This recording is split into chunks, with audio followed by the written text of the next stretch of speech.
So Don, I heard you have a Council of Philatelists meeting coming up with the Smithsonian. Can you tell me a little bit about that? Sure, that'll be in March, and we meet 2 or 3 times a year. And the council's been around for, since the mid-90s, something like that. And it's a group of collectors, stamp collectors, and some stamp dealers who also are interested in the hobby. And people from so we come together to give advice and review the museum's plans and then help in any way that we can. And these meetings are really interesting because I get a chance to talk to collectors and dealers I don't often see. Also the Postal Service will usually come. Whoever is the head of stamps will come, and he'll tell us a little bit about what they're planning for the coming year. And you get some inside stories. It's fun. So I would expect that this meeting we'll hear a little bit more detail about the 2025-2026 stamp program. There's been I forget how you say the word, but there's been a commission that's been meeting for several years to plan the 2026 celebration, just like we had the bicentennial in 1976. And the Postal Service will certainly be issuing stamps to mark the occasion. There's also, this year, 25, is the 250th anniversary of the post office. It split from the British Post Office on, I think, July 1st in 1775, a year before the Americans signed the Declaration of Independence. So we should get stamps for that too, because that's a pretty big deal for the post office.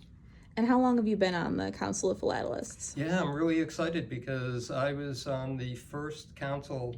I was at the very first meeting. I think I'm the only member of the council that's been on from the beginning. So it's probably about 30 years.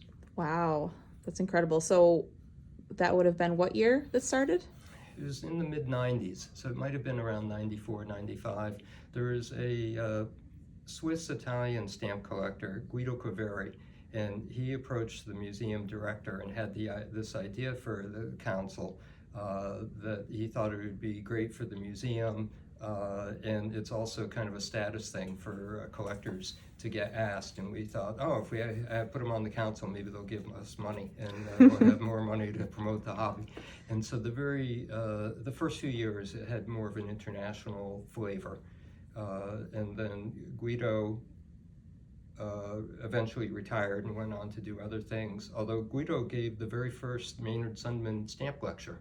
That's so cool. He was an expert in the 5 cent 1847, the first U.S. stamp issue, which is funny. An Italian who was living in Switzerland collected that stamp.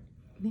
And you have an interesting story about the box you're holding. Yeah, Jim Bruns was the first museum director, and I met Jim when he was curator of the collection, the stamp collection at the Museum of American History before we had our National Postal Museum. And so then Jim was involved in getting congressional funding and raising money privately. The museum launched in 92 or 3, something like that. And then Jim started this council. And the very first meeting, he gave us all the materials in this mailbox, and I was like, what? It opens the wrong way. And Jim was really proud of it because it's a replica of a mailbox, and that's the way they open. They're hinged on the right instead of on the left. Oh, that's so clever.